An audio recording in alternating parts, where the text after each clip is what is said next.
والصلاة والسلام على رسول الله على صاحب السيرة العطرة. Au retour de Khaybar, les immigrants, ils ont rendu les palmiers, parce que quand les muhajirin, quand les Mekwa, les Quraysh ou les gens qui étaient avec le prophète à la Mecque, ils ont émigré, les auxiliaires, les Ansar, les Médinois, ils ont partagé leurs biens avec quand le prophète il a fait qu'il y ait une fraternité entre l'Ansar et le muhajirin, le mu'akhat, fraternité. Ils ont partagé tous leurs biens. Maintenant que les immigrants, ils ont une part du butin, ils ont rendu les biens aux Ansar. Et ils sont maintenant plus indépendants. Et le prophète sallam, il a dépêché Ibn Awana ou Sawad Ibn Ghaziya pour être l'émir de Khaybar. Maintenant, les émirs et tout, pour Fadek ou Khaybar, les émirs sont des émirs musulmans. C'est eux qui appliquent la loi d'Allah sur ces gens-là, sur les juifs. Maintenant, le sort de Khaybar. Le sort de Khaybar, qu'est-ce qui s'est passé? Les juifs de Khaybar sont restés jusqu'à la khilafa de Omar. Bon, dans cet intervalle de temps, ils ont fait beaucoup de choses. Ils ont trompé les musulmans, ils ont essayé de corrompre Abdullah ibn Rawaha, parce que c'est lui que le professeur sallam a envoyé pour prendre la moitié des récoltes. Ils ont voulu le corrompre. Et puis, à l'époque de la khilafa de Omar radiallahu anhu, ils ont jeté Ibn Omar, son fils, ils l'ont jeté du haut d'une maison. Et il s'est cassé les deux bras. Ils ont fait beaucoup de choses qui a fait que Omar n'a pas pu les supporter. Puis il a dit, ramenez-moi tous ceux qui ont participé à Khaybar, les musulmans qui ont fait le djihad et les femmes du prophète sallallahu alayhi wa sallam, je vais partager le butin. Les juifs, quand ils ont entendu ça, ils ont dit, ça y est, il va nous expulser, ça y est, parce qu'il va partager. Les juifs n'ont maintenant, ils n'ont aucun droit à Khaybar.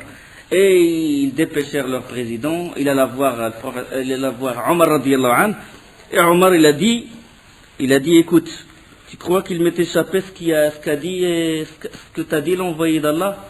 Tu sais ce que tu as dit? Je me rappelle bien de ce qu'il t'a dit. Il t'a dit comment tu vas être le jour où ta monture va t'emmener en dansant jusqu'au Sham. Maintenant tu te dégages avec toute ta troupe, et il a expulsé tous les juifs de Khaybar, de Khaybar.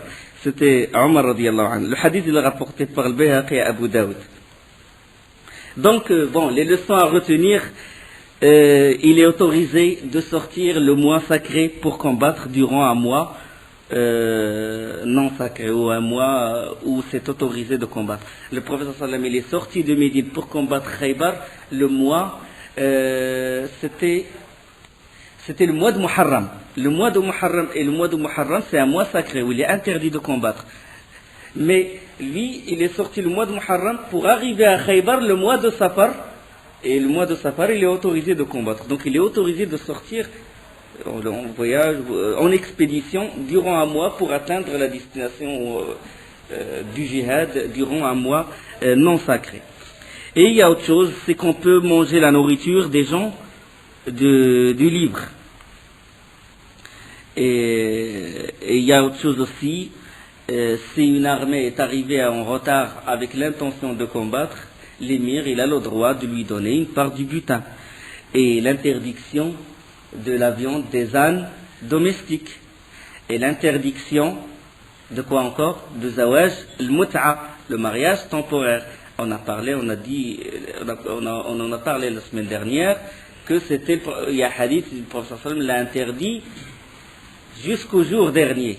Haramun ila yawm al-qiyamah. D'accord? Et on a dit aussi que Ja'far Sadiq, le fils de Muhammad al-Baqir, qui font partie de la descendance du prophète sallallahu alayhi wa sallam, qui font partie de Ali, quand on posa la question à Ja'far Sadiq à propos du zawaj al-mut'a, du mariage temporaire, qu'est-ce qu'il a répondu? Il a dit, il n'est autre que la fornication. Donc ceux qui s'accrochent à Ahl al-Bayt, ceux qui s'accrochent à la famille du prophète sallallahu alayhi wa sallam, Et finalement, c'est nous qui nous accrochons à eux et c'est nous qui sommes proches d'eux parce que nous ne nous montons pas sur eux et nous les aimons et on sait qu'ils ont une part de respect, ils ont une part d'amour qui est supérieure au commun des gens. D'accord? Donc, Ahl Bayt, ils ont une part dans notre cœur. Donc, ceux qui se prétendent les suivre, ça c'est une leçon. Ça, c'est une preuve contre eux, parce que Ja'far Sadiq lui-même, il a dit que c'est de la fornication. Donc, les gens doivent faire attention, surtout les femmes, ils doivent faire attention de ne pas se faire avoir avec des gens, par des gens innovateurs, par des gens égareurs. Il est haram le mariage temporaire. Il est autorisé aussi de faire un compromis avec l'ennemi. Ma'ahd. D'accord, comme ce qu'a fait le prophète sallam avec Khaybar, avec Fadak, avec Wadi al-Qura, avec Tayma. Et il y a aussi autre chose, on peut déduire la prière après le Fajr, on peut faire les deux surrogatoires. Et il est autorisé, comme j'ai dit, de manger la nourriture des gens du livre. Le prophète sallam, il a mangé la viande, l'agneau rôti. Bon, il a été empoisonné, mais ça veut dire qu'il est autorisé de manger leur nourriture et les choses et d'accepter leur cadeau, le hadiya.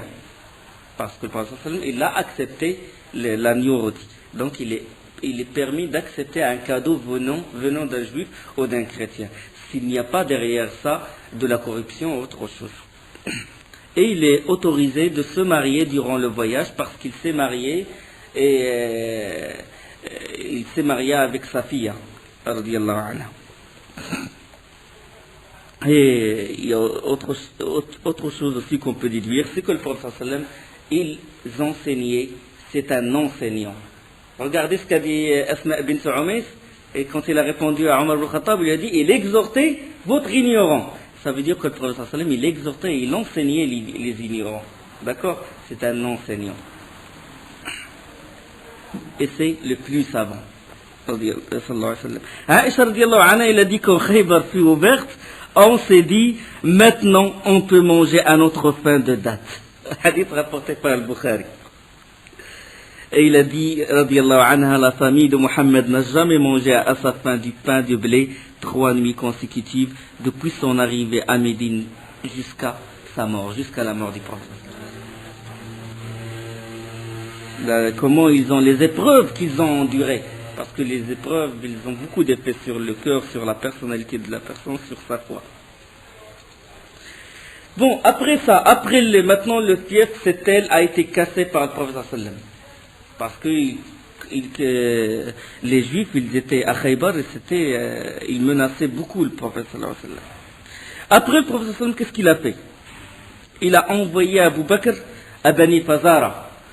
Maintenant, la trêve avec Quraysh, il les a calmés, il les a isolés, il a cassé les juifs, et l'autre clan c'est quoi? C'est Ghatafan et Fazara. Parce que l'Ahzab c'était 3 grands clans. C'était le Bani Murra, Fazara, le Ghatafan, et c'était les juifs, et c'était Quraysh. Bon, les juifs cassés, Quraysh isolés, maintenant il reste la menace qui vient de l'ouest. Qui vient de Ghatafan. Il a envoyé Abu Bakr radiallahu anhu à Fazara pour aller les punir parce qu'ils faisaient partie des coalisés, des Ahzab. Et Abu Bakr il les a attaqués, il a ramené beaucoup de captifs et du butin à Médine. Puis il y a une autre Sariya, une expédition qui s'appelle Sariyat Ghalib al-Layti. Le prophète sallallahu alayhi wa sallam, il a envoyé une expédition vers le Haruqat, une région qui s'appelle le Haruqat de Juhayna, Haruqat min Juhayna, une région qui fait partie d'une grande région qui s'appelle Juhayna, sous le commandement, comme j'ai dit, de Ghalib ibn Abdillah al-Layti. Et le matin de bonne heure, ils les ont attaqués, la confrontation avec les associateurs et la fait rage. Et l'un des associateurs, c'était vraiment un des héros, il a fait malheur aux musulmans. Il blessait, tuait tous les musulmans qui passaient à côté de lui, et quand les associateurs ils veulent fuir, c'est lui qui les raffermissait, c'est lui qui les encourageait de revenir et de continuer le combat. Et Oussama, quand il a vu ça, toute la journée il tuait, il blessait, il se lança à sa poursuite. et il leva l'épée. Il était à côté d'un autre compagnon et ils levèrent tous les deux l'épée. Et puis cet homme-là, quand il a vu l'épée, ça y est, sa tête va être coupée, il a dit La ilaha illallah. Et puis Oussama, l'autre, l'Ansaret qui était à côté de lui, il a rengainé son épée. Et Oussama lui a coupé la tête, il n'a pas pardonné, trop tard. C'est comme s'il lui a dit trop tard. Toute la journée, tu blesses et tu tues les musulmans, ce n'est que maintenant, sous l'épée, que tu dis La ilaha illallah. Et là, comme j'ai dit, malgré cette proclamation, Oussama ne l'a pas pardonné, il le tua. Et puis dès que la troupe fut arrivée à Médine, elle fit le récit. Parce que bon, quand il arrive à Médine, durant une expédition, l'émir, il fait le récit de tout ce qui s'est passé au prophète sallallahu alayhi wa sallam. Et il lui a dit, voilà ce qu'a fait Oussama, voilà ce qu'a fait Oussama. Oussama, il rentra chez le prophète sallallahu alayhi wa sallam, il a dit, salam alaykum. Et puis Oussama, il dit, je ne sais pas si le prophète sallallahu alayhi wa sallam m'a répondu. Et le prophète sallallahu alayhi wa sallam, il a changé de couleur, et puis il a dit, pourquoi tu l'as tué? Il a dit, envoyé d'Allah, il a endolori les musulmans, on a tué un tel, il commence à nommer les compagnons qu'il a tués. Il a dit, c'est alors que je l'ai chargé, c'est quand il vit l'épée qu'il a dit, la ilaha illallah. Et le prophète sallallahu alayhi wa sallam, il a dit, et tu l'as tué? Il a dit, envoyé d'Allah, il vient de tuer beaucoup de musulmans. Il l'avait dit que pour éviter l'épée, que pour éviter d'être tué. Et le prophète sallallahu alayhi wa sallam a dit, as-tu fendu son cœur en deux pour voir s'il a fait par peur ou s'il a fait par soumission? As-tu fendu son cœur? Et puis Oussama, touché par ce qu'a dit le prophète sallallahu alayhi wa sallam, il a dit, envoyé d'Allah, prie Allah de m'absoudre, prie Allah de me pardonner. Et le prophète sallallahu alayhi wa sallam a dit, quelle sera ton excuse devant la ilaha illallah?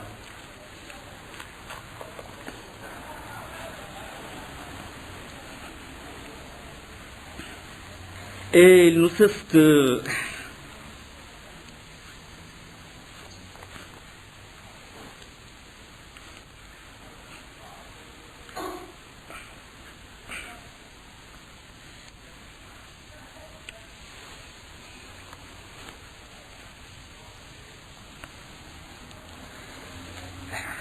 Et il ne cesse de répéter la ilaha illallah. Il lui a dit, quelle serait ton excuse devant la ilaha illallah? Quelle serait ton excuse devant la ilaha illallah? Il la répète, jusqu'à ce que Oussama, radiallahu anhu, il a dit, j'aurais voulu n'être entré en islam que ce jour-là. Il a dit, j'aurais voulu n'être entré à l'islam parce que l'islam, il démolit les péchés qui ont précédé. Et il a dit, quand il y avait le conflit entre Muawiyah et Ali, il a dit, je sais que Ali a raison, mais j'ai juré de ne plus tuer un musulman, de ne plus combattre un musulman.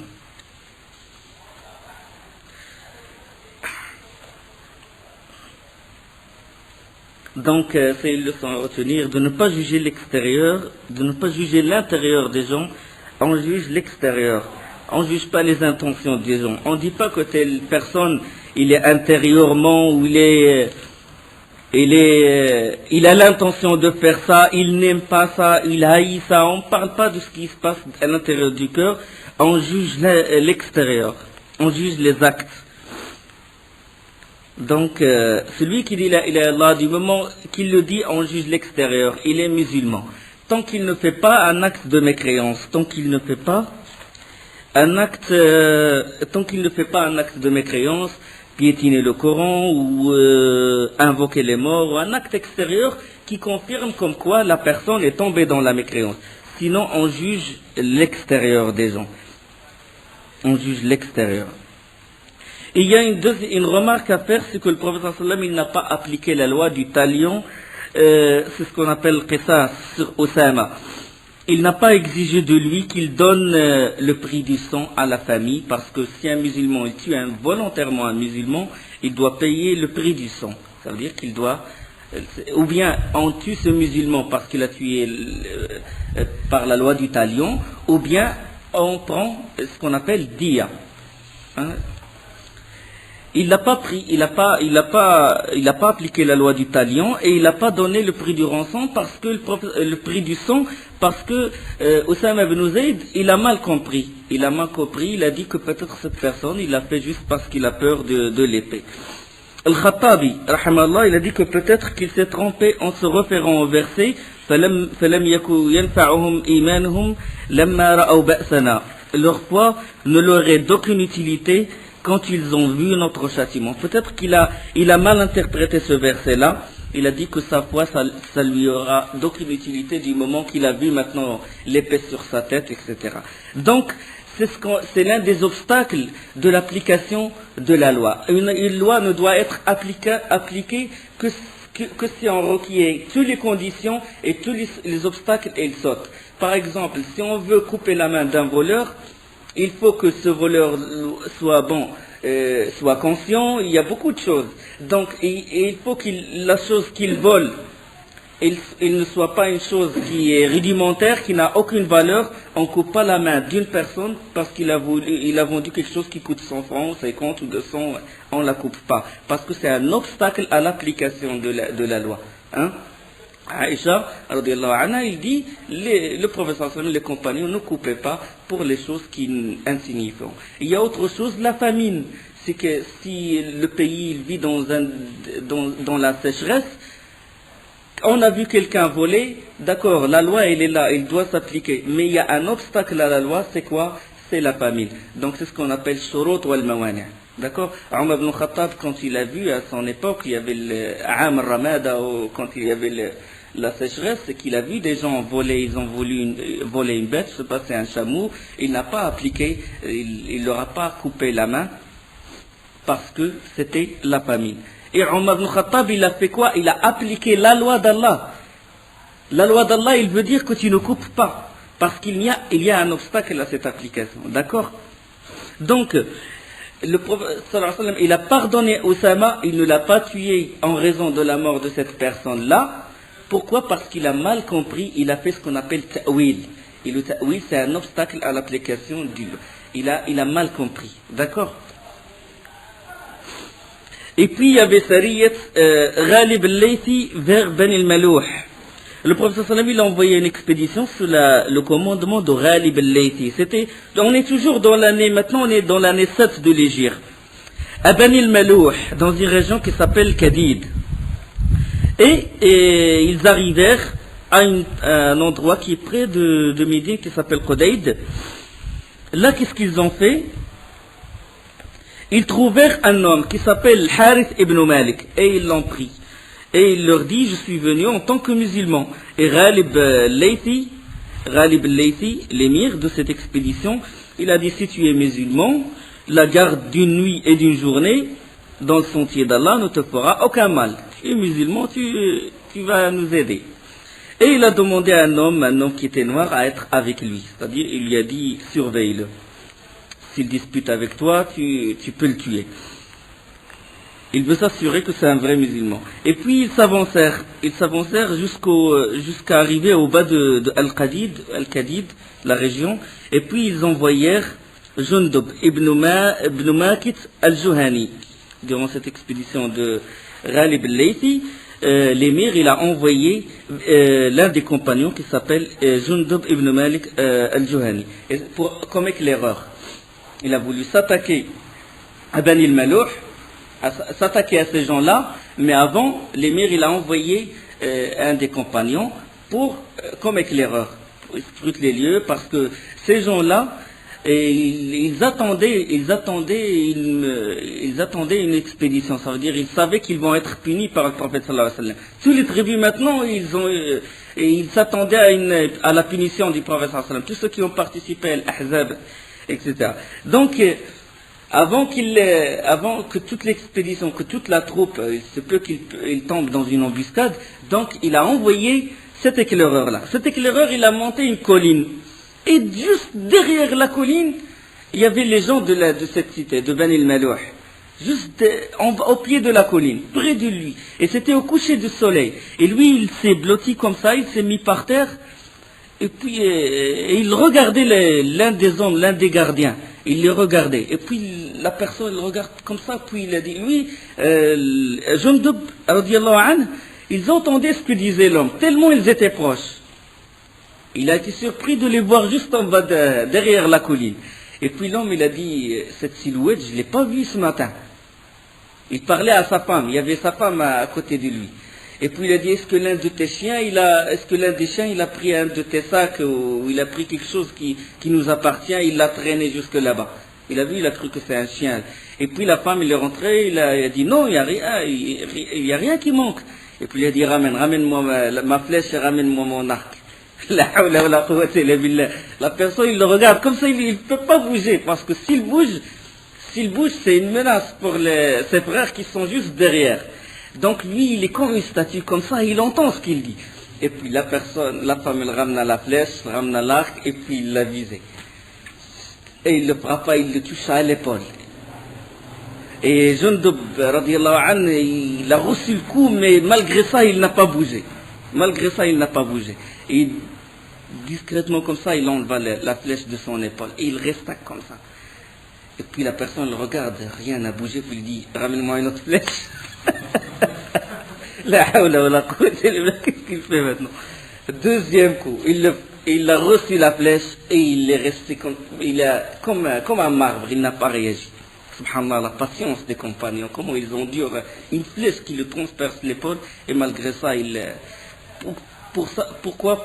Parce que pour ne pas que ses frères soient tués, pour ne pas que l'ennemi les découvre comme ça et qu'il donne le signal d'alarme.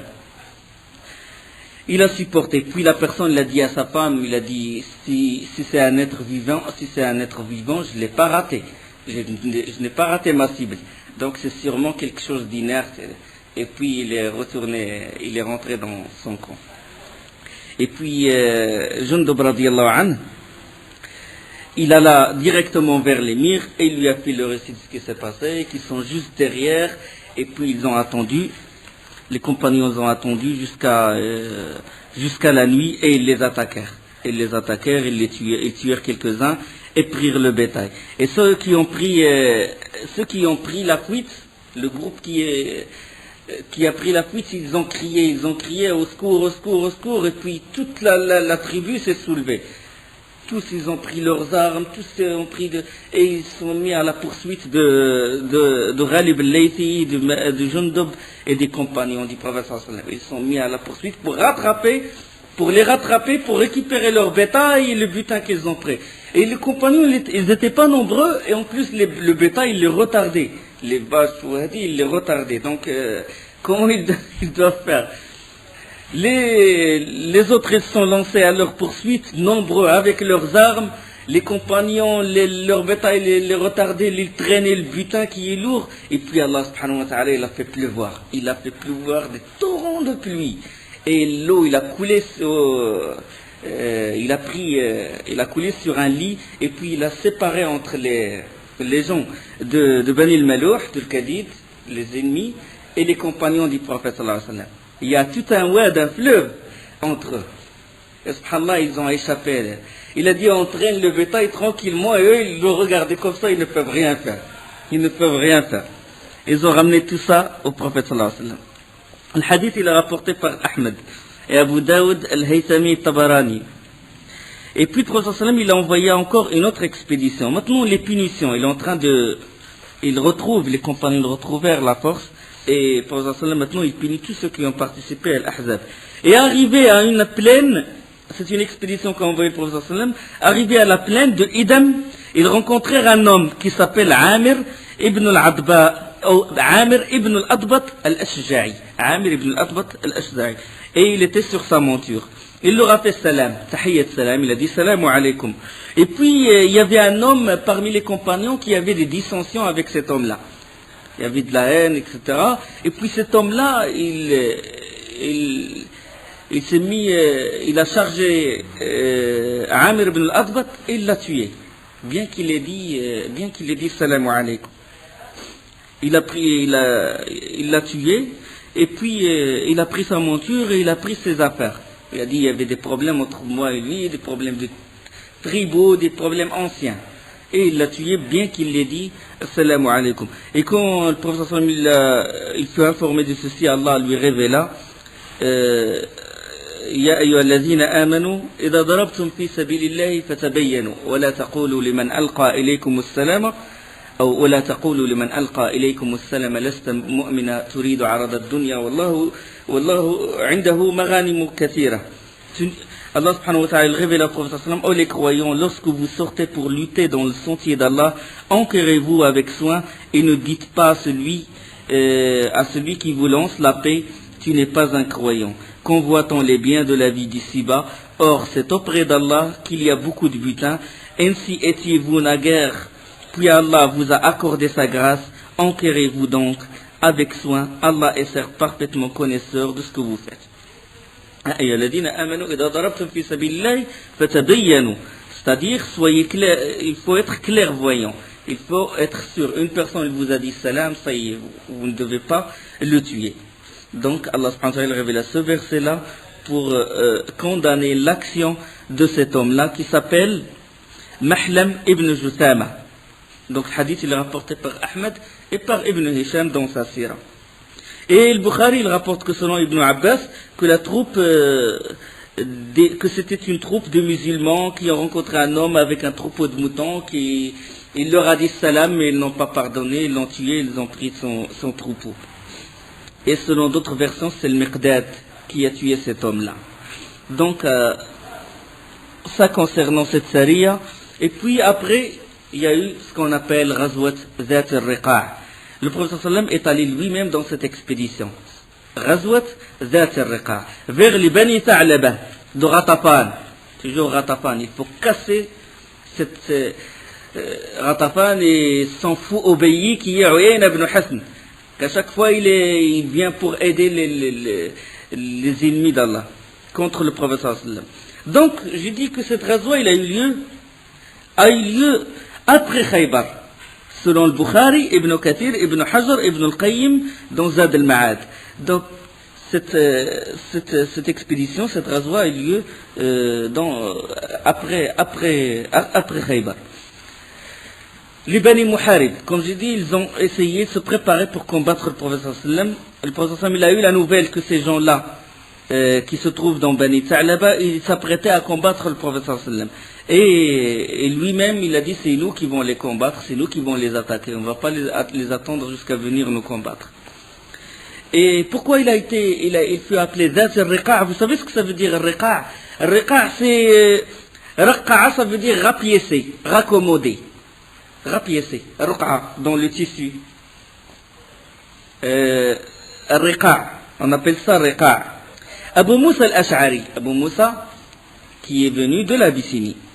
Maintenant, il a participé à cette bataille de Zat al-Riqa'. Et ça, c'est une preuve comme quoi Zat al-Riqa' il est après Khaybar. Parce que Abu Musa, lui, il en parle, il a dit, nous sortîmes à une ghazwa avec le messager d'Allah. C'est ça qui a poussé les grands savants, à savoir al-Bukhari, à savoir Ibn al-Kathir, etc., que Zat al-Riqa' est venu après Khaybar, parce que les rapporteurs de la Sira, ils disent qu'il a eu lieu avant Khaybar. Donc ça, c'est un argument solide, comme quoi Zat al-Riqa' a eu lieu après Khaybar, par la participation d'Abu Musa al-Ash'ari, qui n'est venu à Khaybar qui n'est venu à Médine qu'après la prise de Khaybar. Il a dit, nous sortîmes à une ghazwa avec le messager d'Allah, et nous étions 6, un groupe de 6. Enfin, 6, ça veut dire pas toute l'expédition. 6, c'est juste leur groupe à eux. Il parle de son groupe à lui. Ils étaient 6. Il a dit, nous ne disposions que d'un seul chameau sur lequel nous nous relayons à tour de rôle.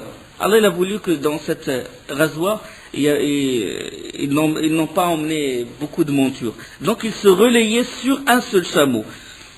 Et nos pieds, ils ont souffrir. Il a dit, et les miens aussi, au point que les ongles de nos orteils, les ongles des orteils des compagnons tombèrent. Des jours de marche, ils se relayaient sur 6 personnes se relayaient sur un seul chameau. Et qu'est-ce qu'ils ont fait? Ils ont enveloppé leurs pieds avec ce qu'on appelle les bandes de tissu, les étoffes, différentes pièces, riqa'. Donc c'est pour ça qu'on appelle ça riqa', Ghazwat Zat al-Riqa'. C'est-à-dire ils mettent ruqa'. des bandes de tissu, différentes bandes de tissu. Comme ça, ils couvraient leurs pieds parce qu'ils étaient tellement blessés par la marche. Et donc, c'est pour ça qu'il fut appelé Ghazwat Zat al-Riqa'. D'autres ont dit que c'est un arbre. C'est vrai, il y a un arbre qui s'appelle Riqa' et qu'ils sont descendus dans un endroit où il y avait ce genre d'arbre qui s'appelle Riqa'.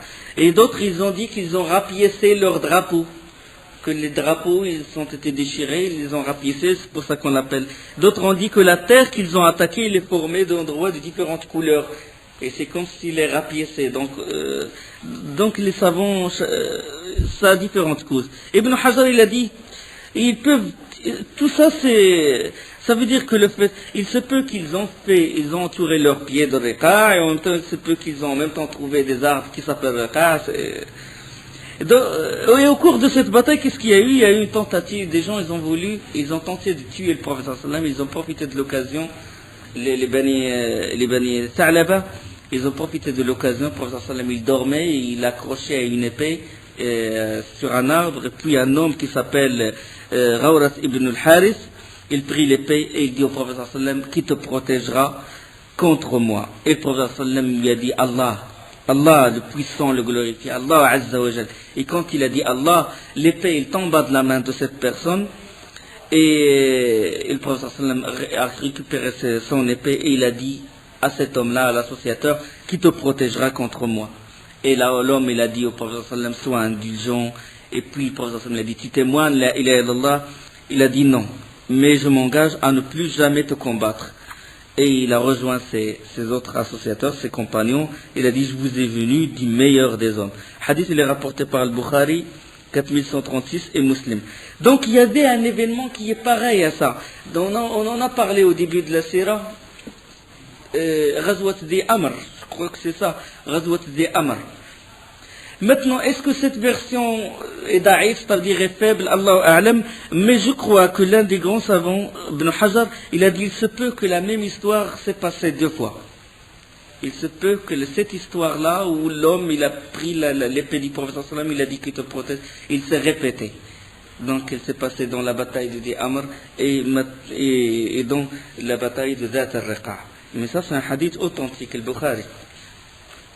Donc, et durant même cette bataille, les associateurs, ils ont attendu que les musulmans fassent la prière pour les attaquer. Ils ont voulu qu'ils fassent d'abord, en étant prosternés, ils ont dit, nous allons les attaquer. Et puis, le prophète sallam, il a fait ce qu'on appelle salat al-khawf. La salat du combattant, c'est une salat spéciale, c'est une prière spéciale. On en a parlé dans la bataille de... Quelle bataille on a parlé de ça? Où la première fois où a été instaurée la prière du combattant. Allahu A'lam. Donc ça a été déjà instauré, cette prière du combattant, ça a été déjà révélé au prophète sallam. Le prophète sallam l'a fait ici maintenant. Et là, les associateurs, ils ont dit maintenant qu'il a fait ça, qu'une partie a fait la prière derrière le prophète sallam, une autre partie il montait la garde, donc on ne peut pas les attaquer. Et durant aussi cette bataille d'At al-Riqa', durant cette razwa, il y a eu un échange de tirs, il y a eu un combat et ils ont tué une femme associatrice. Est-ce que cette femme, elle a participé et il a engagé parce qu'il n'est pas autorisé de tuer les femmes dans la guerre, mais dans un combat, mais si cette femme, il pousse les hommes à combattre et il participe avec eux, il est autorisé de la tuer. Et il se peut que les chevaux des musulmans l'ont piétinée. Et le mari de cette femme, il a voulu venger. Il a voulu venger la mort de sa femme. Et il a dit, je ne vais pas retourner chez moi, sauf si je me venge. Je tue l'un des compagnons, quelques compagnons de Mohammed. Alors à mi-chemin, le prophète sallam a établi son camp et demanda qui va assurer la garde cette nuit. Et c'était Ammar ibn Yasir. Ammar ibn Yasir, l'un des émigrants muhajirin. Et l'Abbad ibn Bishr, radiyallahu anhuma, qui est un ansarite. Puis Abbad, il a dit à Ammar, les deux sont mis volontaires pour assurer la garde. Abbad, il a dit à Ammar, quelle partie de nuit tu préfères? C'est-à-dire, Tu veux te reposer le début ou à la fin? Il a dit, moi je préfère le début. Je vais me reposer le début de la nuit. Et Abbad ibn Bishr, il a assuré la première partie, la garde de la première partie de la nuit. Et quand il a senti que c'est tranquille, il n'y a aucune menace, il a voulu réunir les deux adorations, à savoir l'adoration de Ribat, fi sabilillah, la garde dans le sentier d'Allah, et en même temps Qiyam al-Layl, et en même temps la prière. Il a vu avoir les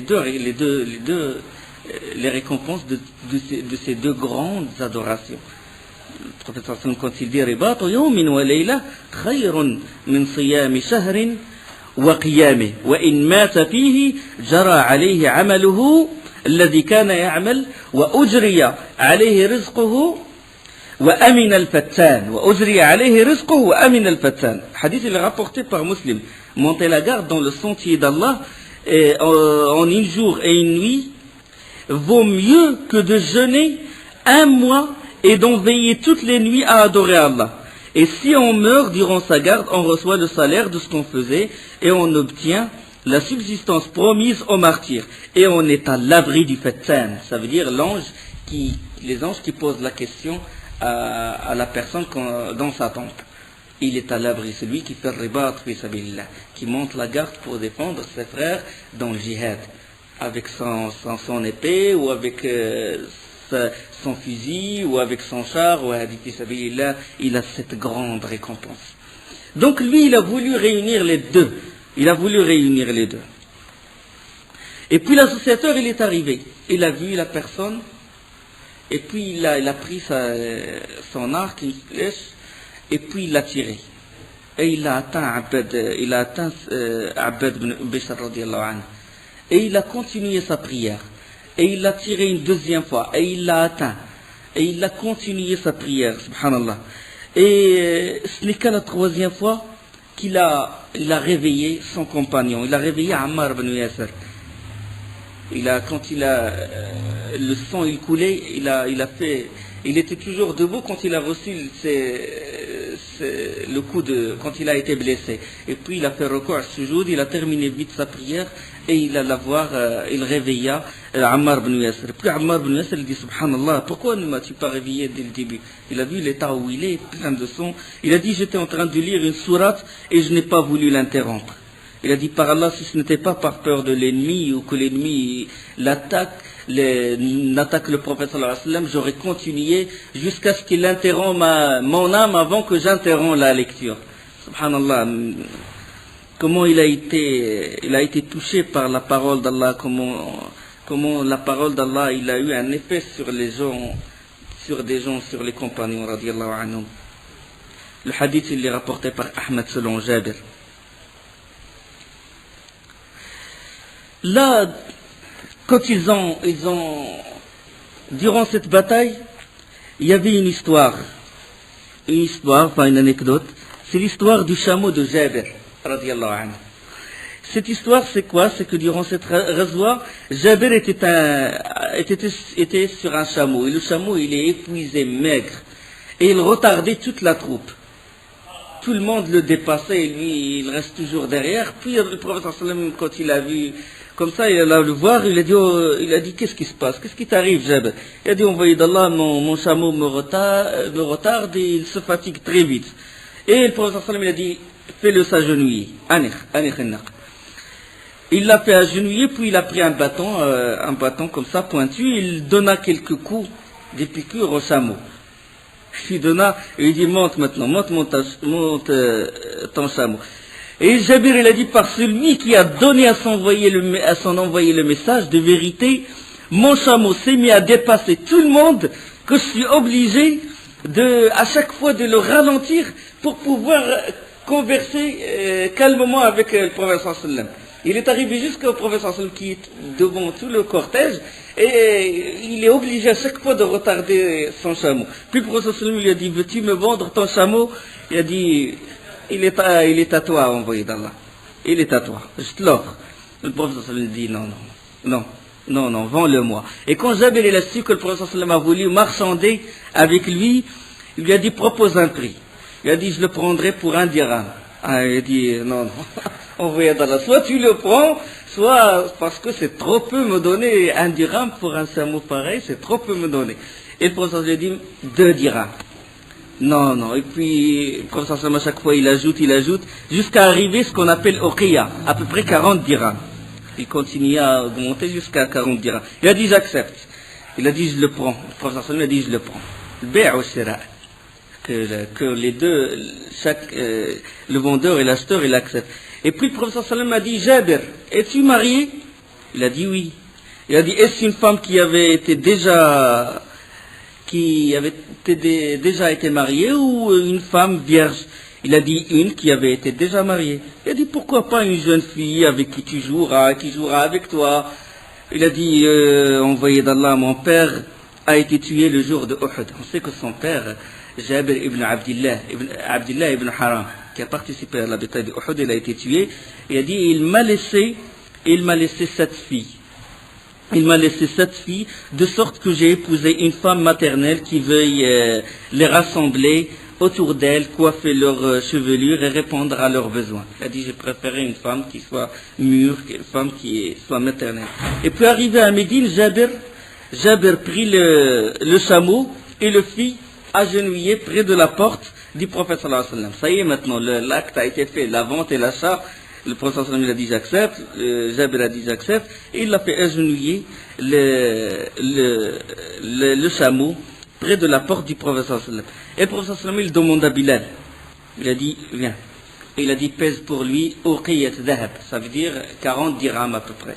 Il a pesé pour lui cette quantité d'argent et il l'a donné à Jabir.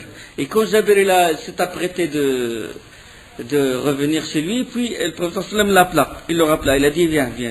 Prends ton chameau, il est à toi et garde le prix qu'on a payé pour toi. Parce qu'il a vu sa situation, il a dit garde le chameau et cet argent qu'on t'a donné, il est aussi à toi. Donc il y a des leçons beaucoup à tirer de ce hadith rapporté par le Bukhari, numéro 2097, et par Ibn Kathir et par d'autres.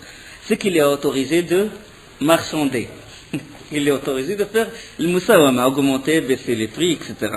Et que le paiement n'est pas une condition d'authenticité de l'acte de vente.